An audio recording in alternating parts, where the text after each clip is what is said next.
Вы испытываете страх, потому что вы нагнали, то есть вы, собственно, истощились, и это как ответная реакция вашего организма. Что это? Очень часто важно прояснить, что это вначале. Так вот, момент в том, что вот здесь описаны все наши потребности. Иерархия, то есть это психолог Маслоу, то есть Абрахам, и вот эта пирамида, в которой четко прописаны, какие потребности у нас есть.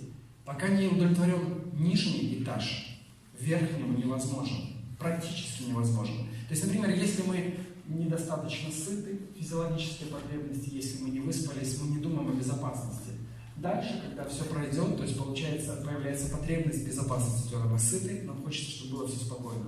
Смотрите, там потребность в том, чтобы в общении появляется только тогда, когда мы чувствуем себя в безопасности. Именно по этой причине много людей плохо общаются, потому что они все время скованы. Поэтому, когда говорят, что люди стали хуже, неправда. Люди не стали хуже. Они перестали ощущать безопасность. Сегодня меня могут уволить с работы, мне моей зарплаты может не хватить на кредит или еще чего-то.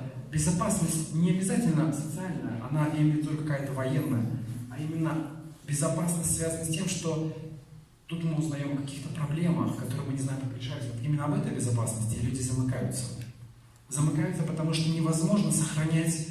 Если у меня нет возможности верить, знать, что, допустим, достоверно, что все будет хорошо, я не могу сохранять ресурс. Я поэтому, наоборот, сохраняю ресурс, я не могу раздавать его. И только потом потребность в уважении, в признании, то есть и только потом эта вот реализация творчества находится на самом высоком этаже.